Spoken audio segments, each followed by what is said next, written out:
weird, bro. They updated a bunch of stuff. And well, what's going on, folks? Welcome to the OneCast. Welcome to the first Fishing Friday Live of 2026. That's right. Happy New Year, everyone. Good gracious.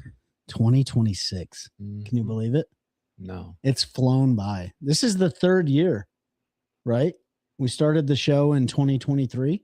I believe so, yeah. So this is the third year for the show, and we try to stay as consistent. I think we've missed maybe 3 episodes a week. We've done we've missed a couple this last year. Yeah, we missed a couple. It's been really busy, but man, it's been fun. Obviously, Pete's not in the studio tonight. He's taking care of a friend who unfortunately just lost a beloved pet, which, if any of you guys know, like, losing a pet is like a traumatic experience for sure. So he's not going to join us tonight. It's all good. Ben and I are going to rock it out and talk some fishing. But before we do that, support those who support us the most. They're scrolling across the bottom of your screen. OneCast Fishing, title sponsor of mine for this year for the Bassmaster Open Series. Thank you very much, OneCast Fishing.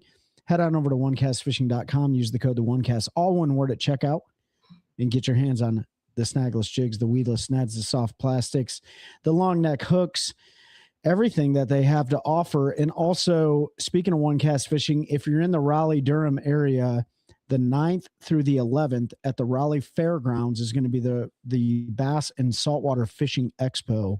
OneCast Fishing is going to be there, myself and Ben, and a whole bunch of our other cronies that are going to pop in and out of the booth. So swing by and check that out. Also, we're going to have Hobie there. So use that link that we always give you guys to head on over to Hobie Eyewear and save money at checkout and get your hands on all those different floating frames that we love, all the different lenses that they have to offer. The spawn's going to be coming up soon. It's awesome to say that. So get your hands on those Sightmaster Pluses. They're also good for low light conditions and everything else. But if you're at the Raleigh show, we're going to have some Hobies there too. And then while you're online, head on over and check our partners out at CarolinaWatersNC.com. Carolina Waters, North Carolina owned business, has all that UPF gear to keep you protected from the sun. And then download the Deep Dive app, which I used a lot today. I just got done fishing a tournament about 2 hours ago. And download that feature and pay for that year's subscription. Deep Dive is going to help you break down bodies of water. It's going to give you all the conditions from the water level to the wind direction to the inflows, outflows, and the bait tool selection and best areas of the lake to target different species of bass. They got 3 species on there: largemouth, smallmouth, and spotted bass. I caught all spots today, thanks to the Deep Dive app. And then finally, move to Central North Carolina because it's January the 2nd, and almost 20 pounds won a tournament today. Mm-hmm. And I'm telling you, these fish are biting in Central North Carolina. So you need to hit up Terry Carpenter, HBW.com, licensed real estate agent here in Central North Carolina with Howard Perry Walston and Caldwell Banker. He's a bass fisherman. He's going to get you scored away and put you in that house that fits your bass boat. Yeah. You got it. Got it. What's up, Nick? David. Nick, it's not that cold in here. We got the heaters on. Yeah. You said spawn. I tell you what, so Trey's first Bassmaster Open tournament is at the end of the month, so you'll be pre-fishing here in about 3 weeks or so. Yep. So with that said, don't put any information up there about the Kissimmee chain at all. None. 0, because that's where it's at. But you'll probably be catching some spawning bass or down there around that time. I'm hoping so, man. I really love fishing Florida. Nick Kincaid, he's fished Florida a number of times. And congratulations, Nick. If y'all didn't know, Nick is now the new owner of Drop Zone Tackle. So I'm going to give you a free plug there. The rest is going to cost you. But Nick fished for years as a co-angler on the Toyota Series. And if anybody knows about Florida fishing, man, like, the fish are in pre-spawn mode right now, depending on the weather conditions. It's very possible that they're going to be on the bed when I get down there at the end of January. So, there's a lot of things I have to line up for that to happen. Warming trends, water levels, all sorts of things like that. But most importantly is, each one of those bodies of water in the Kissimmee chain act very differently. So finding which lake is in, what phase. And also Florida strain bass are very, very fickle. That is true. And the problem, I just looked at the weather. Next week, it's going to be in the low 80s down there. So, yeah. I mean, who knows with this? It's been crazy weather so far this winter for most people around the country. It's been warm a lot. Yeah. I mean, I was back in Missouri. We on the day after Christmas, we went down to Branson Silver Silly, look at the Christmas lights in the theme park there, and it was 80 degrees. Wow.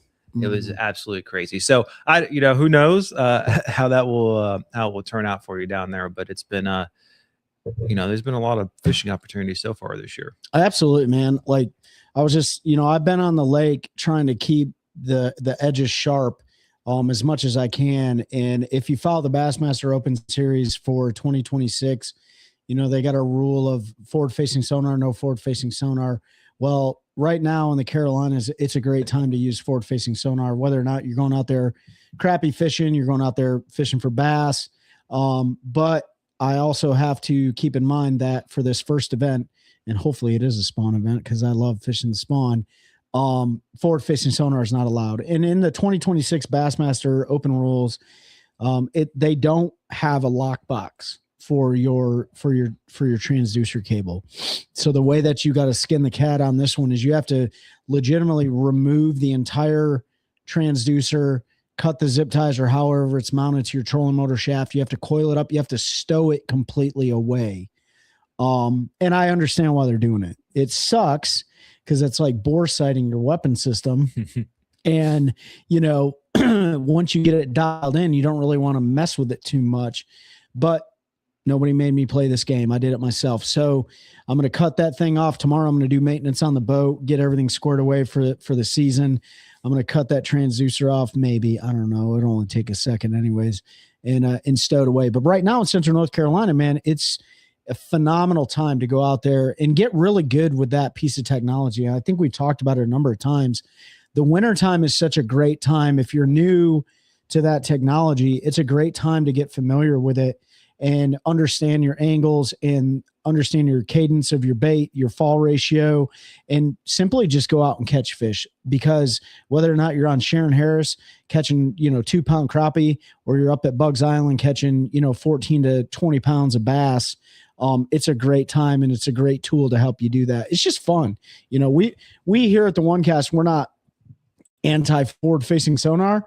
We're whatever is best for the organizations, but the way that Bass is running it this year, it's 2 on and 2 off. And then the EQs are going to be either 1 on and 2 off, or 2 on and 1 off. Who knows? But I'm also looking forward to taking that thing off and just doing some quote unquote old school fishing, man. So Fishing Friday Live. What's up, Pete Dubs? And Trey's going to be running that. It's 19 foot, right? Mm-hmm. That 19-foot tracker with the 150. We're hoping to get out not next week, but the week after, weather permitting, before he has to take off for some work in Florida to do a little video, because running a tracker, 19-foot tracker, in the opens, just get some content out there saying it can be done. You don't need a 250. You can go do it. Now you'll be good. We'll see how Lake Erie is. Lake Erie is up there. But hopefully the weather will be good, and not, because if not, you won't be going out. But it goes back to the old saying, like, pick your battles wisely, right? Mm-hmm. With Division I this year, with Kissimmee, I have no issues with the boat. With Eufaula, Alabama, gonna be no issues with the boat. With Lake Norman, North Carolina, definitely no issues with the boat.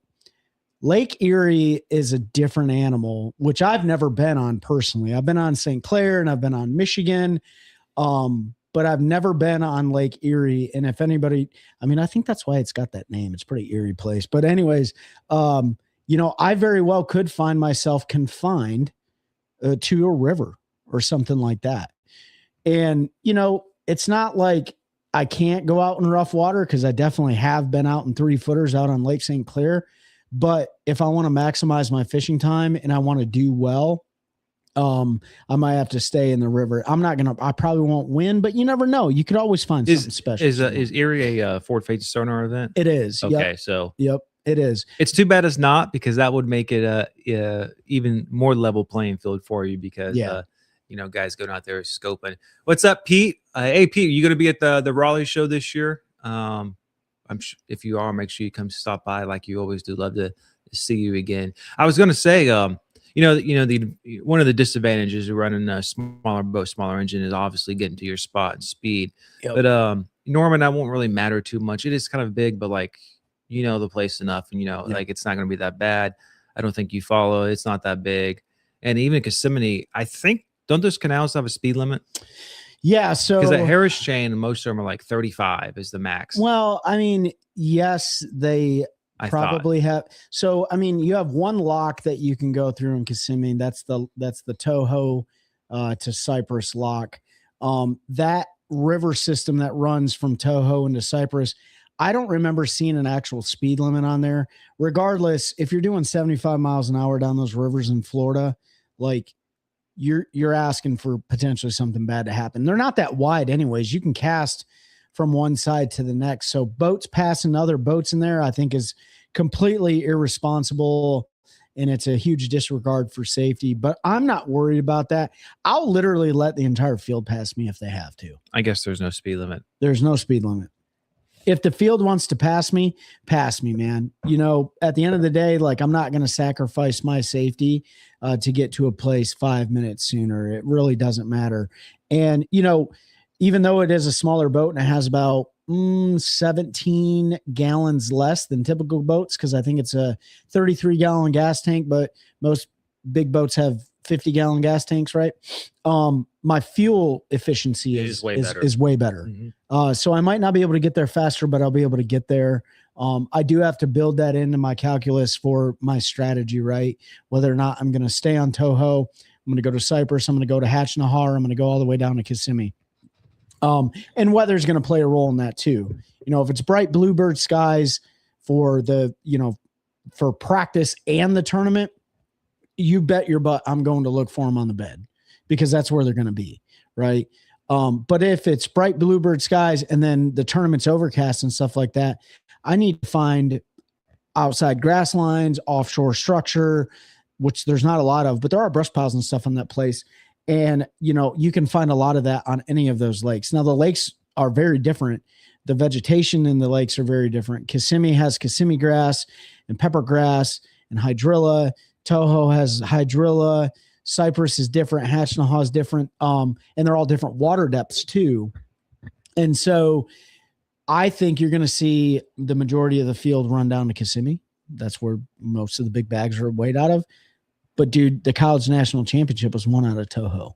You know what I mean? So I got to find something as far away from the ramp as possible, as close to the ramp as possible. But I'm going to try to John Cox it a little bit and hit some of those backwater areas if they're producing fish and they're on the bed. The biggest thing, and Mike Corbishley's been fishing the Opens he fished it last year. Mm-hmm. Before that, he was fishing the league. The one thing that is that you got to build into your calculus too is there's a lot of shiner fishermen down there that run guide trips, and you can use those as a recon tool, but you could also hurt yourself because and we had it happen. Mike and I had it happen when we fished Kissimmee before. We found fish, and the next day we went there during the tournament, and there's a guy with shiners sitting on that spot. Yeah. I mean, you can't beat that. No, right? no, you can't beat. So you can't beat live bait. I don't know if any of the invitationals or any of the major tournaments are going down there before you all. If you haven't done it, check out all the coverage from the invitationals from last year, because I was watching some of that. I think actually when I went down there last year, they had finished up that Sunday, and so you can see where those guys did well and stuff, and they've got all that coverage online. So, and there were guys in all places. Yeah. And that's the thing too, right? Like the no information rule, we've talked about it before, 28 to 30 days before the start of official practice. We're within that window right now, but man, appreciate that. There's so much content out there on all of these major lakes that these major tournament organizations go to. But you got to be careful with that, right? Mhm. Like I have such a hard time, even with my fellow competitors, like fish a tournament today, perfect example, right? Perfect example. Norman for the sober tournament, perfect example. Seth Ellis was out there fishing today with his partner. I fished by myself today, and he was catching all his fish doing the exact opposite what I was doing. And I tried doing what he was doing. I couldn't do it. I couldn't catch him. You can't, right? You got to go figure it out yourself. You got to do what you're comfortable with. It's to me, that type of stuff is advantageous to see that time of year and the conditions. Like where's most of the bigger fish fields doing, like which lakes pop, but down there things change so much that sure they spray the grass and do things and it can change. But like there's a lot of other lakes. I mean, so like Okeechobee, like what do they call that down there? The monkey box and all that in the west end, basically a lot between Clewiston and that Indian Prairie Canal is where traditionally when Okeechobee, that's where most of the top bags come out of, that on the southwest side. Now guys will go to the north side, and every once in a while on the east side there'll be something, but it's rare. Veda Graves. But it just helps figure, dial some of that down, because there's so much water. Yeah. And it all looks juicy down there. I start to look back at the last couple years, especially with forward facing sonar and stuff like that. A lot of the places that were typical winning places they're not being won in those places anymore. Well, right. I mean, we can talk about Okeechobee. Yeah. Okeechobee. What, 2 years ago, 3 years ago, the elites, it was one in the river. Yep. Now when Scott won the Open a couple years ago, Scott Martin, that was a traditional area, and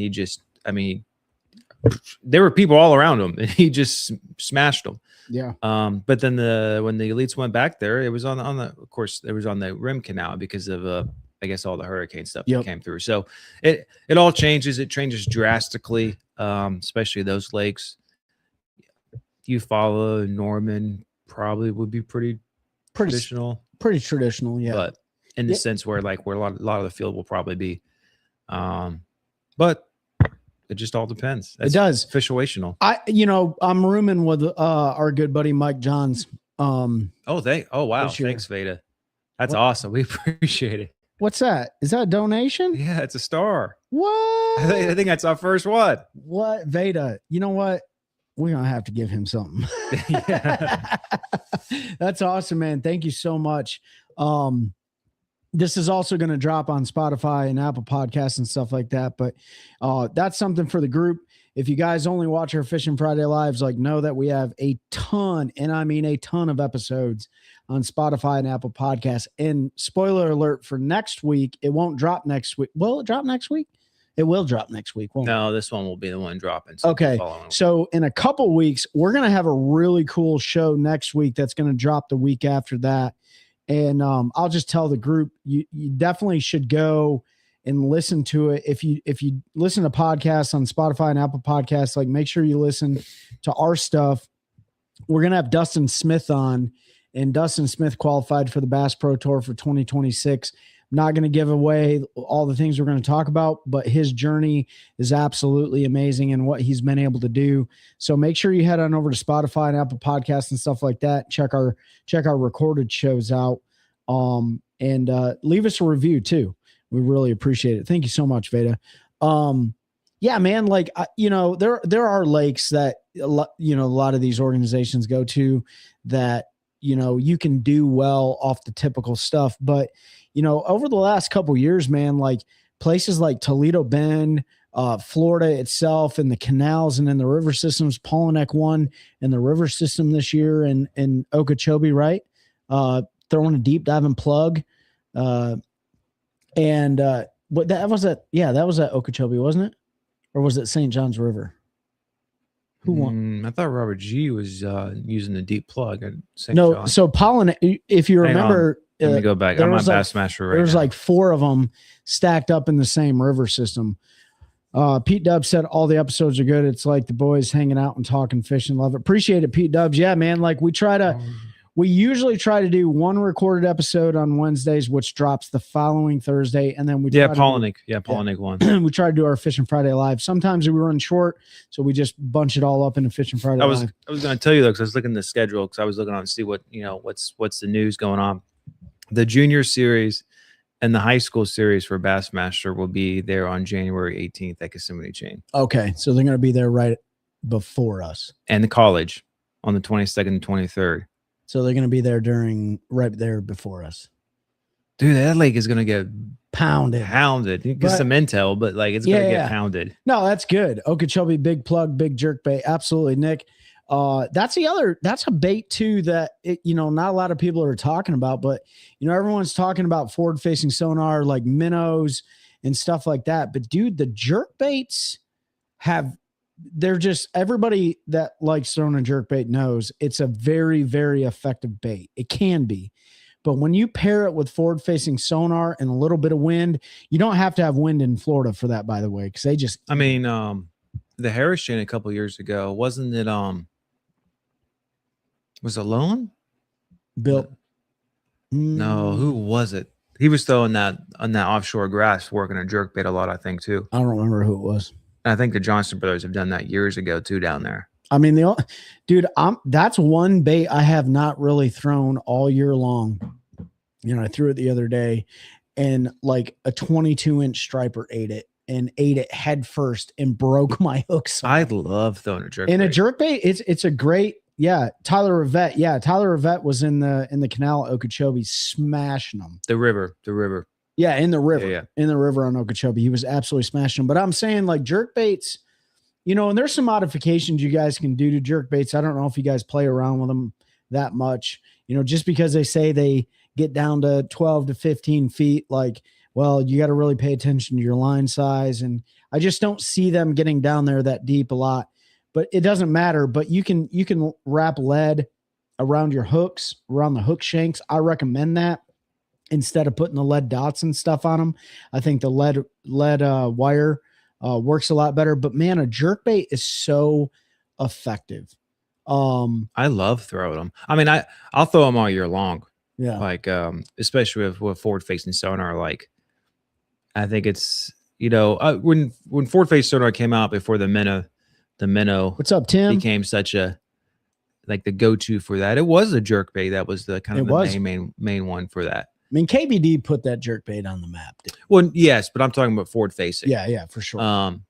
But yeah, I mean, the jerkbait's been, at Falls Lake and stuff, like there's been in the springtime, even like around those points and humps, it's just like, and that is a bait you don't need. I mean, you don't need pretty much forward facing sonar for any bait. You don't even need it for a jig head minnow, by the way. No. But the jerkbait, like, it's so effective because the fish will come up, and even like a minnow and stuff, like to come up and look at it and nose it. You can just stop it and let it sit there. That's right. For as long as you want. And then, it's harder to do that with a minnow because it is going to start to fall. Yep. And you can just dead stick it there, and then just one or two rips that it becomes an instinct. It's a reaction strike at that point. You just trigger the reaction. And then sometimes you end up snagging them, and I guess that's legal. So 100%. But the other thing about the jerkbait too, especially paired with forward-facing sonar, is you may not catch them, but you can understand the fish's attitude at the time. I can tell you hundreds of times where I've thrown jerkbaits out there, fish will be 2 to 4 feet under the surface, maybe deeper, but I like to hit them right there. And if there's not a lot of wind up here in North Carolina, it's hard to get them to eat it. But when it's cold, it's not. And a lot of times you'll work that bait, you'll change the cadence and stuff. They may not eat it. You change the color of your jerk bait. You change the cadence again. They may not eat it. Okay, now maybe they want something that is moving, and water clarity is a huge deal too. Mm-hmm. So like Bugs Island, very, very clear right now. Lake Gaston, very, very clear right now. If you can't keep that bait moving, they can tell that it's extremely fake, right? Striper are different. Striper is stupid. They're going to eat anything. But the jerkbait can at least key you in on, okay, they're not going to eat this. Now I can throw a minnow or a swim bait like the Stinger from One Cast Fishing over the top of them and get them to commit to that. Florida bass are different though. Just like Nick just said in the comments, need to throw it at the Roanoke. And that's basically North Carolina's version of Florida. They'll eat it down there. When it's slick, snot, calm conditions, you can get them to eat a jerkbait. And it's the weirdest thing, but I think it has to do with like Florida bass are so aggressive when they're fired up, and there's other things competing against them down there versus like our fish. So gators and snake, or, big dogfish or whatever they call it, mudfish and stuff like that. Like they're going to eat that jerkbait. You might have to change your color a little bit, but it's a great bait, man. I wish I had a whole lineup of jerkbaits in here to promote right now, but what's your go-to jerkbait? My go-to jerkbait. Here's the funny thing. So most people are going to be like, a Vision 110, 110 plus, whatever, Megabass and stuff like that. I actually own zero Megabass jerkbaits. See, I love the +1+1, whatever it is, the super deep dive in one. I own a bunch of Rapala jerkbaits. Mm-hmm. I own some custom ones that are Vision 110 bodies, but they're not Megabasses. I own like a bunch of different ones that I think they're oh gosh, who makes them? I used to alternate a lot between Megabass and then Strike King ones. I don't own them because of this. They're expensive, right? They're really, really expensive. And, I can get a jerkbait that's not a Megabass jerkbait, which is a great jerkbait. I can get them to do the exact same thing by putting, lead weight on the hooks. The other jerkbaits that I really like are the JDM ones. Like if you go to Tackle Warehouse and you go onto like the JDM section, the JDM jerkbaits, their hooks are absolutely trash. They're trash. You should totally take them off and switch them out, to include the split rings too. The split rings are trash. How do I know that? Because I got one sitting in the cup holder right now that has both hooks broke off from it. And it wasn't even that big of a striper, by the way. But I like the JDM ones. I like the big deep diving bills on the JDM ones. You can get them down really deep. I use 10-pound co-poly on my jerk baits. I like that stretch and stuff like that. I don't ever break fish off on them. But yeah, I have a bunch of different ones. And then for Florida, obviously, if a jerk bait type deal is also like topwater stuff, man, like devil horses, spy baits, bangalores. Spy baits are great too. I suck at those. At spy baits. One year before Florida going down there, I bought a bunch, and I even used a plastic straw trip, and I can't have a prop on the front of it because it just gets tangled in my line. I just can't do it. It's just too frustrating. Do you tie a loop knot? Yeah, I've done that too. It just don't work. Huh? And then you put the plastic straw, like you cut up plastic straws to try to do that, and just the big old Bagley Bangalore. Tim said, "Man, that Bangalore is fire." Nick, you talk about throwing a jerk bait down at the Roanoke. Throw a Bangalore down there. You can also throw a devil horse down there. I stocked up on those for Florida. And those are great too, man.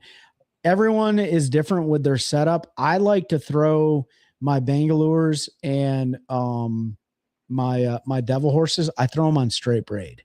I throw a lot of mine on. I throw them on 30-pound braid from Cortland. That is a free plug for them, but that's the braided line that I use through my deal with them. And I throw it on a 6'9" top water cash and rod. A really nice tip. It loads up really well. You can cast that thing a mile with a 30-pound braid, and it's a great bait, man. It's also devil horses are still awesome. Do you like the 6 cent jerk baits? So I've done okay with the 6 cent jerk baits. I have a pile of them because they're a lot cheaper. They're definitely cheaper. I think my biggest thing is like they're a little big for me, just the profile of them. But dude, I honestly, jerkbait is probably one of the hard baits that I care the least about. Like you know, I care about my deep plugs. I'm a big Sixth Sense guy when it comes to like the DD22s, the DD15s, the C15s, the C20s. I really like those big deep diving plugs. I love the Strike King deep diving plugs.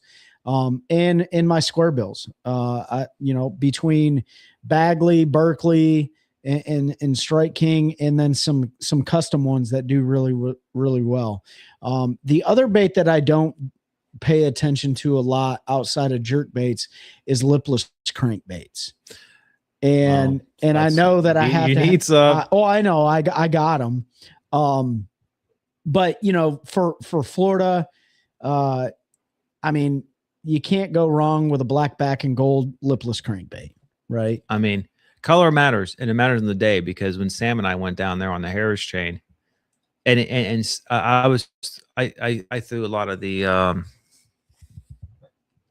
I had some of the Bill Lewis original rattle traps, and I think some of the red-eyed shad, but he was throwing a one knocker and just like crushing me. Was he? And we're just fan casting all around us, and then the eelgrass up there on Lake Griffin, and but the next day I had much better luck, and then he still did really well, but it just kind of the day and color, something about the sound and the way it would fall, maybe the way he was working it different, but all we were doing is just ripping it through the grass. I got one that was a bone color that all the paint's gone, and I still use it because it's a lucky it's a Bill Lewis one. No, that one was a red-eyed shad. It was the Strike King. The Strike King ones. So the Strike King and the Booyah, Smoky Joe rattle traps, I haven't seen those in a minute. The Strike King and the Booyah ones are very similar to me. The Bill Lewis ones, they got that pointy nose and stuff. I have those. I use those more on like blueback herring lakes and stuff like that. I really like those on those lakes. Obviously, if you're in Central North Carolina in February, even right now, but definitely come February on, you know, in the Piedmont region, you want to have a craw colored lipless crankbait tied on. I've crushed giant bass, 5, 6, 7, 8 pounders on lipless crankbaits come February when they're in that pre-spawn mode. They're not necessarily in their winter pattern, but they're sliding up. They're great baits. You can yo-yo them. In Florida, I've always liked the Strike King red-eye shad. And I think I like that because I feel like for me, it comes through that grass better. Right? Like I'll tie it on straight, 30 or 50 pound braid, depending on what type of vegetation I'm using. I'll use just a cash in like medium heavy. Yeah. Red eye. No red. Red. Yeah, definitely red craw, orange craw, but red definitely is the go-to color in February, especially around here. But down in Florida, when Seth and I went down to, Orange Lake this year, Lake Orange down in Gainesville, Florida, home of the awesome Shaw Grigsby. I absolutely destroyed them. Didn't even have the right rod. I was throwing on a frog rod. I didn't have the right rod. It was terrible. No tip on it. I was still able to land some 6 and 5s and 4s.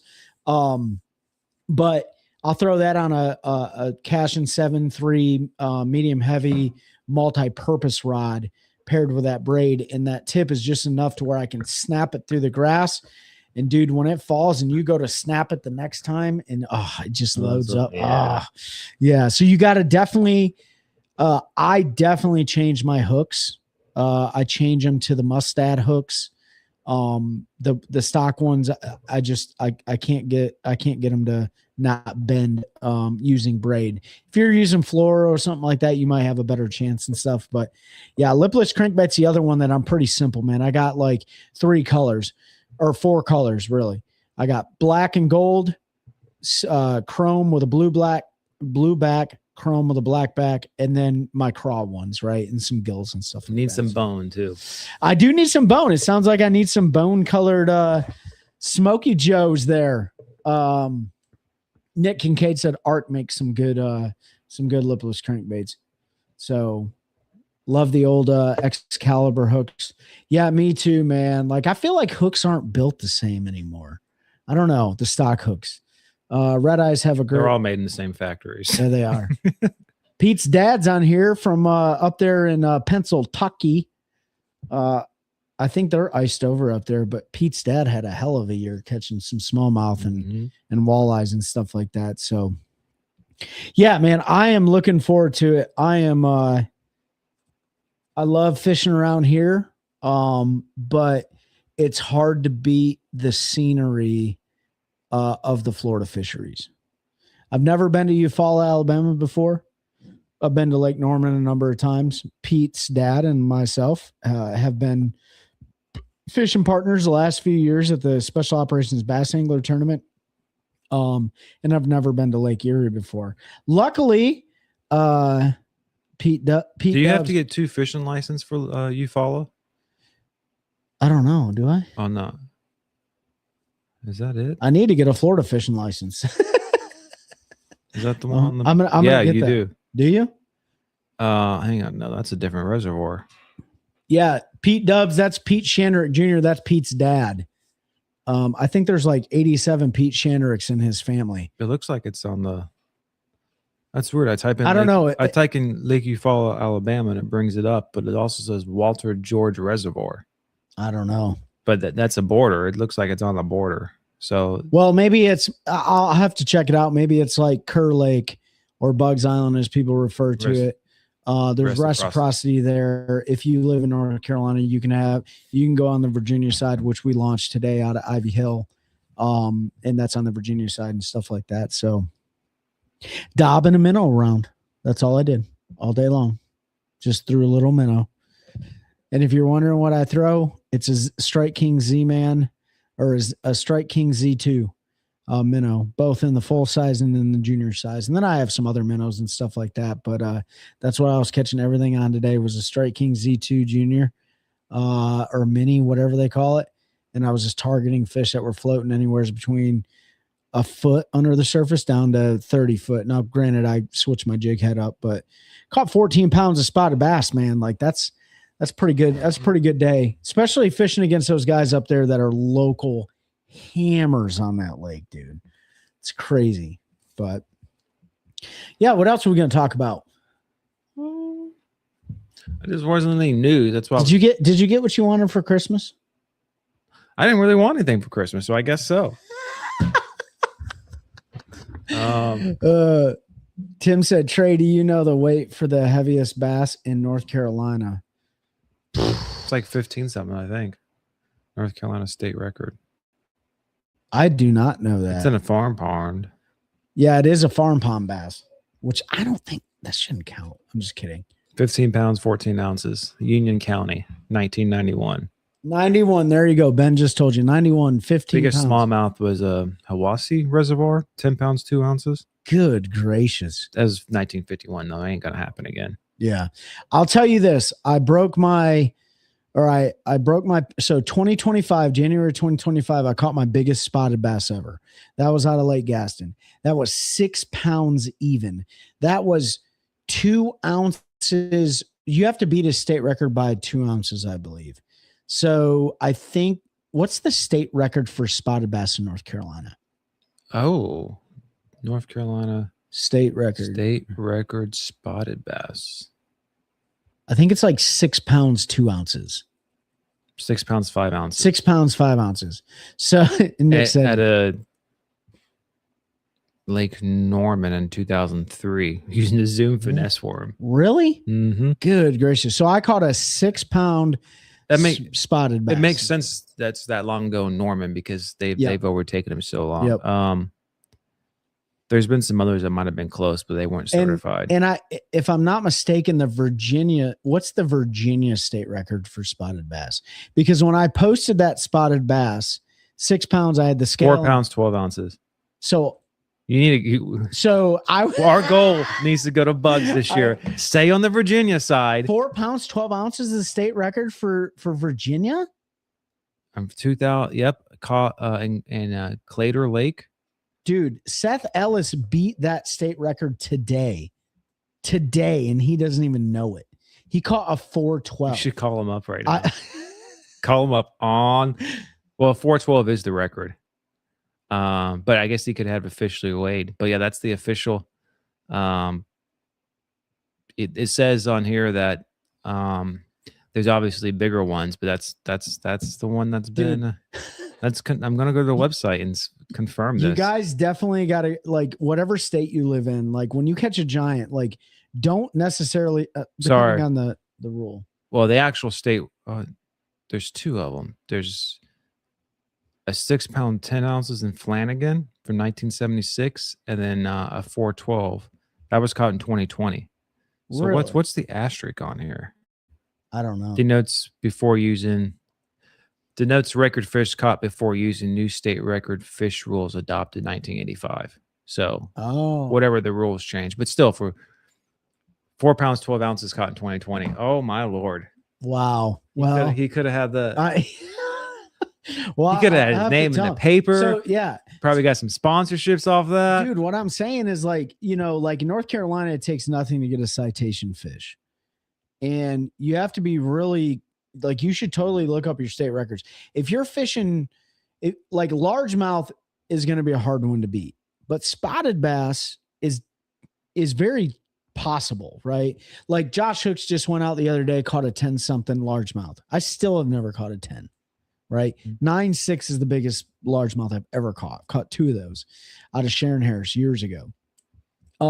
But spotted bass are getting so big in Bugs and Kerr Lake and on Lake Gaston right now that you absolutely, if you live in the area, you have the chance of catching a state record spotted bass. We should make it our point this year. I'm telling you, to go document and film it and go chasing the. Yeah, because it's there, and you know, and catching a state record like catfish is going to be pretty difficult to do when you're not a catfisherman, right? But you should totally pay attention in the states that you live in, what the citation regulations are. Like, how do you get a citation for a fish? I know the saltwater guys are huge on citations, right? Like speckled trout in North Carolina, like they're huge on getting those citations. It's like catching a 10-pound bass, but you could absolutely set a state record. What did Tim say here? Let me scroll up. I do know. I think the white perch is like 2 something. It's like 215. I guarantee you there's one in Harris that's bigger. Oh, 100%, dude. 215 for a white perch. Tim said in Massachusetts, a 15.8 in 1975 was caught in a pond. It's now come to the surface. Someone saw this guy bring it up from Florida. It's being investigated. No way there was a 15.8. Yeah, there's a series I need to do that I've researched for the biggest bass in every lake. And there's a couple of those. There's like one in Kansas and Nebraska too, that the guy had just come back from Florida. Yeah. And because it was way bigger than anything. Mm-hmm. But like there's some like I think 8 or maybe even like double digits that were caught like in Idaho and places. Really? Yeah. Yeah. Well, I just think you got to pay attention to your state records, man, especially right now. If you're not iced over like Pete Chandrick Jr. / senior, and you can get out there on some of the Carolina lakes, some of the spots in Virginia and south of us right now, you have the chance at catching one of the biggest fish of your life. A buddy of mine fished a lake yesterday in North Carolina. It would be northern North Carolina. He caught 28 pounds for his best 5. Absolutely mega giants. And he didn't catch them on minnows. He caught them on big swim baits. So going back to I just looked it up, going back to the Massachusetts, when I was looking all that stuff up, the controversy at the time, because I don't know about the now being investigated, is that I guess apparently in Massachusetts, fish caught in private ponds don't qualify. And so the thought was the guy had caught it in a private pond and just said he caught it in the Sampson Pond or whatever, which is a public fishery that the public can go to. So that if I remember correctly, that was some of the controversy out in the forums and stuff that I read. But I mean, who knows what they'll do to get their records. Dude, people will cheat to do anything. Tim said 15.8 is huge in Massachusetts. Tim, 15.8 is huge anywhere. I don't think I've ever seen a 15-pound bass in my life. Is it 15.8? That's bigger. That's the same as the North Carolina state record. Yeah, that's just That's obnoxious, right? Like, I mean, I don't even think they're catching those like consistently out of OHIV anymore. You know, I haven't seen a lot. Mm-mm, I mean, I'm no. sure they're there, but that probably Josh, what was his name? Jacobs?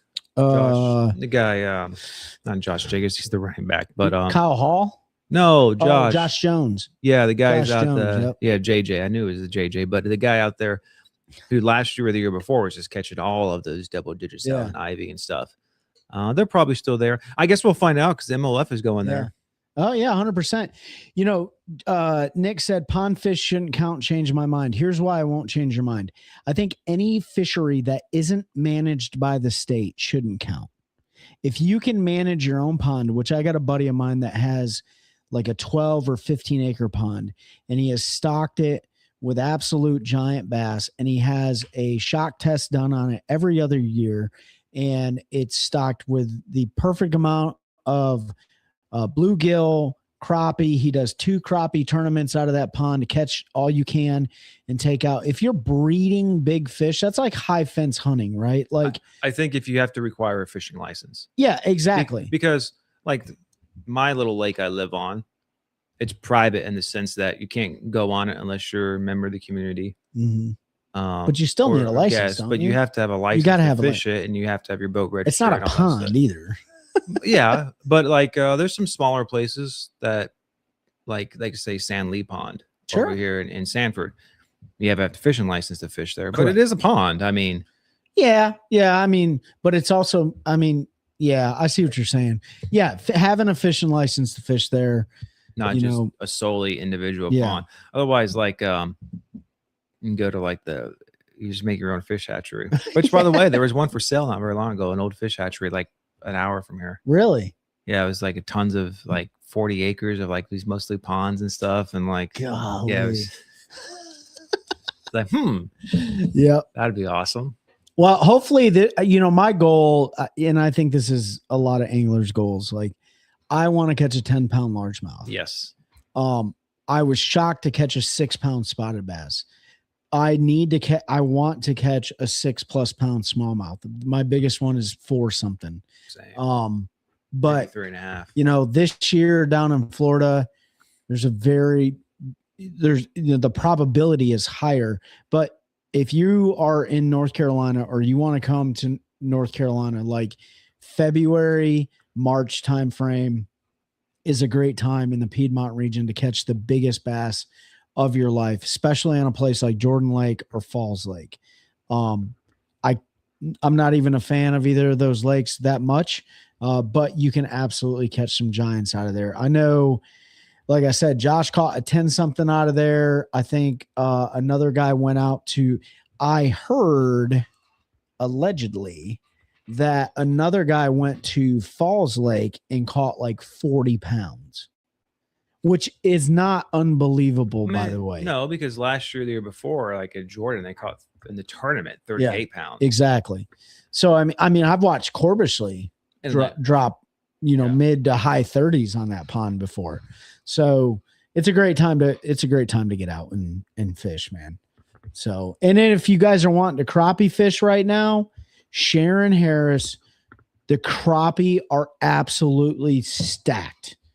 And if you want to know exactly where they are, just look at all the boats on the water because they're everywhere. Yes. I told Ben earlier, and I don't catch and keep I don't keep fish, but I'm about to. There was like an 89-year-old man who was out on Harris the other day, and he couldn't catch anything. And I went and I loaded my boat with 20 crappie because that's the limit, right? 20 crappie on that lake that were 1 pound, 10 ounce or better. And I threw those in the floorboard of that old man's boat. And he had just had the time of his life. He was like, thank you so much.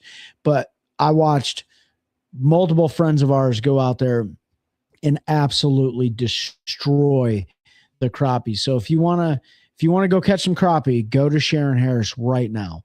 In fact, I think on Sunday, we'll be there. John Cox got forward-facing sonar on his boat.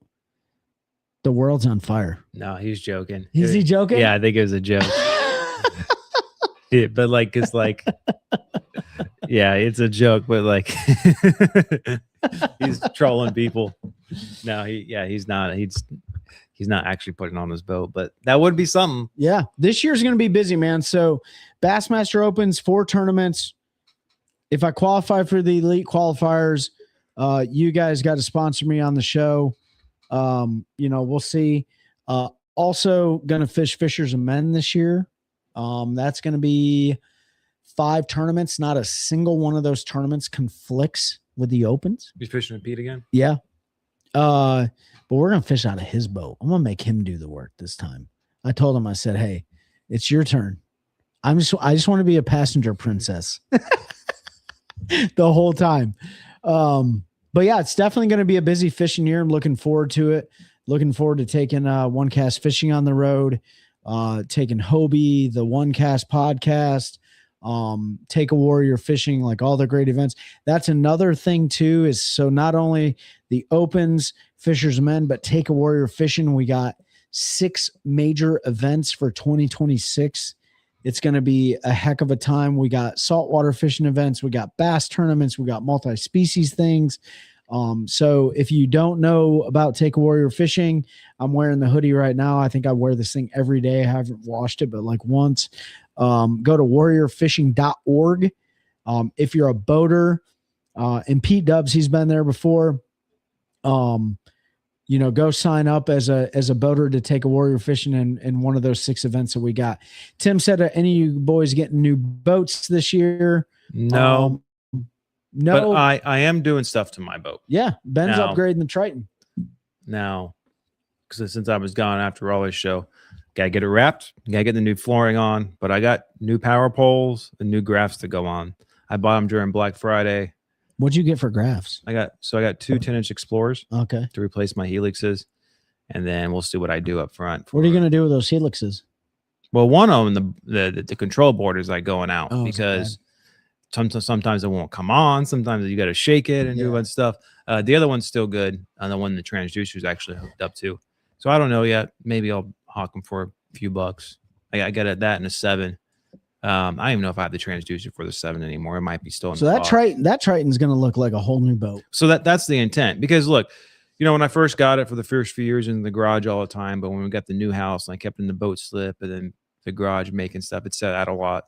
So it needs new flooring and a new wrap would basically make it look brand new. Because that I repowered it in 2021. It's only got like 200 hours on it. Yeah, I think I got like almost 1,000. So it'll be almost like brand new. It's just I need after the Raleigh show, because this week's packed. I gotta upgrade. I got all the latches. I need to replace the latches because the cheap Triton ones, they like bust and stuff. They all bust. So replace that stuff and then talk to the guy about putting the gator deck on. Mm-hmm. Want to get it probably tan with our logos on there. So One Cast Fishing, the One Cast, and then want to wrap it like OD green American flag, something like that. Yeah. And then with two black power poles, 8-footers to replace my one. It's going to look good. Yeah, it's gonna be a good good. looking boat. So hopefully by sometime this spring we'll be all good to go. So I got to hop on that because I like to have it all good to go.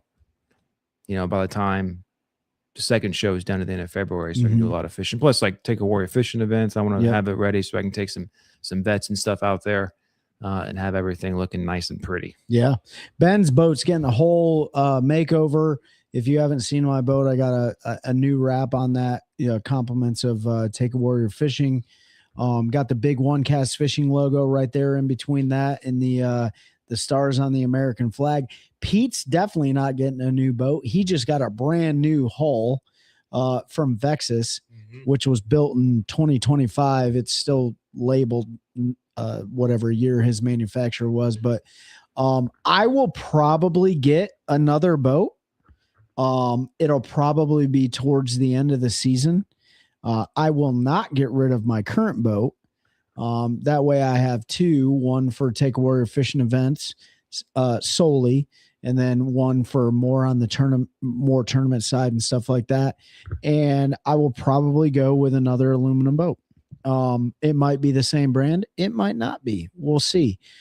There's a lot of guys that want to get me in a Phoenix Phoenix is a great boat. They're all great boats in my opinion. But there's a lot of fuel efficiency, a lot of both with the boat and the truck. When you have an aluminum boat, there's some things you can do. There's some things you have a harder time doing. But we'll see what happens. So I don't know. There's a lot of money associated with buying a new boat too. And frankly speaking, I don't like having any payments. So, I mean, you're tournament fishing now. Yeah. Once you need to get your LLC set up so you can use it, at least a portion of it. Yeah, that's true. That's true. Tim said, Trey, I saw an old Legend with an Army tactical package and thought of you. Where did you see that at, Tim? I want to say I've seen that boat before, but I could be completely wrong. Legends, there's not a whole they were made in South Carolina, right? When they were up. I think so. I mean, there's a couple guys around here that have some. I don't think they should ever get rid of them. It was a great boat. The holes are beautiful on those boats. Mm-hmm. I thought Jordan Lee used to run one for a long time, and I mean, obviously, Stratus is the new Phoenix, or Phoenix is the new Stratus. Phoenix is the new Stratus? No. Stratus is the Stratus is Phoenix now. It's basically the same thing. Legend is gone now. No. Camus is like a Triton because there were bends. Yep, Camus is like a Triton. Stratus got bought out years ago by Johnny and shut down. But they took the same either top cap or bottom cap and made it for Phoenix. So it's basically the same dang boat. Ranger's still Ranger, made by White River Marine now. Vex is still Vex. Vexus is still Vexus. So, I mean, at the end of the day, like, I don't really know what I want to go with. It really has to do with price.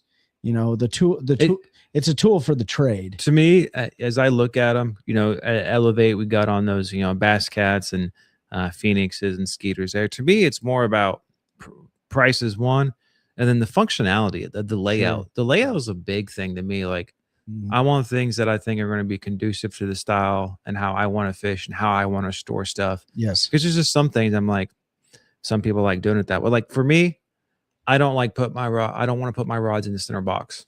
Yeah. That's where I want my tackle and stuff. Yep. I want my rods on the outside, and preferably I don't really like the ones that have the little day box too with the rod locker. Mm-hmm. I want 2 full rod lockers. Yeah. So you like the way like the Nitro Z20 is set up. Yeah. Yeah.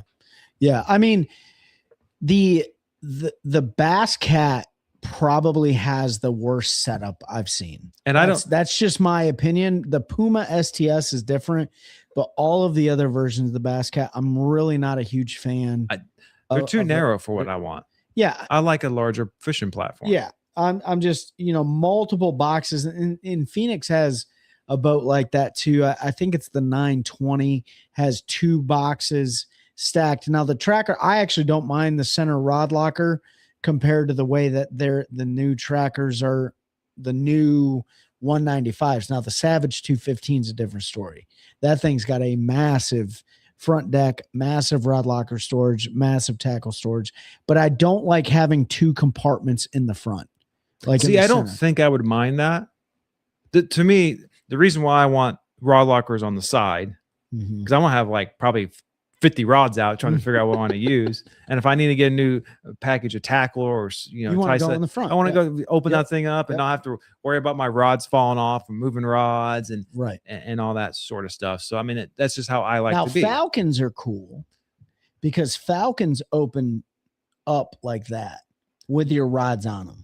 Yes. So that's really cool. And now, granted, that's all rod storage. They have center tackle storage.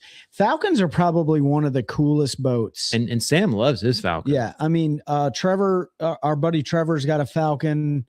I think it's a 205 or something like that. And those things ride like Cadillacs. They are like, I mean, Rangers ride really, really good. Mike Johns' Ranger, it's a 2017, but I mean, that thing rides like a Cadillac. Like, he didn't even have to have his hands on the steering wheel. But that Falcon rides really, really nice. They're not the fastest boats, but they're the nicest riding boats that I've been in. Pete Dub said kayaks for the win, 100%. And by the way, Pete, kayak fishing is the best YouTube content to pregame a tournament. It's not bass boats. It's kayak fishing. I've been watching those kayak guys fish the Kissimmee chain for weeks and weeks now. And what I like about watching the kayak guys is they have to, they have no choice. They have to pick apart an area of the lake. And they do it so well. And I watched the Bassmaster series last year, Kayak Bassmaster series, and I learned a ton about how those guys were fishing, what they were fishing, why they were fishing it. Bass boats, you got to remember, when you're getting, 50 minutes of content, that's really like 8 hours of fishing, and you're missing a whole lot in between that. With the kayak guys, like, you get to see pretty much what they're doing the entire time. Even if it is 50 minutes, you know that they didn't go 18 miles down the lake. Yes. You know what I mean? So kayaks for the win. Pete Dubs, about ready to wrap it up? Yeah, let's wrap it up. Guys, we appreciate you joining us. Let me recap real quick. Raleigh Bass and Saltwater Fishing Expo. A week from today, January 9th through the 11th. We will all be there. We're going to have One Cast fishing gear, all the gear that One Cast carries. We're going to have Hobie Eyewear there. Right across from us, I believe, this year. I'm in a different spot this year. Oh, in a different spot? I'm closer towards the entrance a little bit. Okay. Closer to that front wall. Okay. Where the entrance is. All right. Yeah. So I don't know where 911's at, but 911 will be there. Custom lures. Take a Warrior fishing. Yep. Is Carolina Waters going to be there? Carolina Waters I should assume be they there. are. So yeah, all of our friends, all the partners are going to be there at the Raleigh Fishing Show. If you're not going to be there and you're going to be in Knoxville, Tennessee in March, or if you're not going to be there, you're going to be down in Fayetteville, I think February, right? Yeah, it's the same as your Kissimmee tournament. So I think that Sunday's February 1st. So that would be January, I guess, 30th, 31st, and February 1st. Yep. Something like that. That last weekend in February will be at Fayetteville, North Carolina. Yep. Obviously, Trey won't be there. He'll be down fishing championship Saturday or Sunday. I hope so. I hope so. Yeah, me too. Yeah, I hope Thanks, you go win that thing. And then the Bassmaster Classic, which is like the 14th, 15th, 16th, something like that of March in Knoxville. Yep. And then Nick will be at with his new business Drop Zone. He'll be at Richmond this year, which is the following weekend from Raleigh. Yeah, guys, check all the events that we have out. Check out warriorfishing.org and all the Warrior events that we have established for 2026. Follow along in the Bassmaster Opens. Hopefully I don't finish 230th, but you know what? If I do, I'm going to be representing these brands all day long, baby. Appreciate you joining us. Have a great weekend. Happy New Year. Hope you got everything you wanted from Santa Claus. And thanks for helping us continue growing a culture of anglers, helping anglers one cast at a time. That's a good one. That's a good one. Oh, God, it's a toad, son. It's a toad, dude. Let's go. I wake up to a little bit of drool on my pillow, feel like it's gonna be a bad day.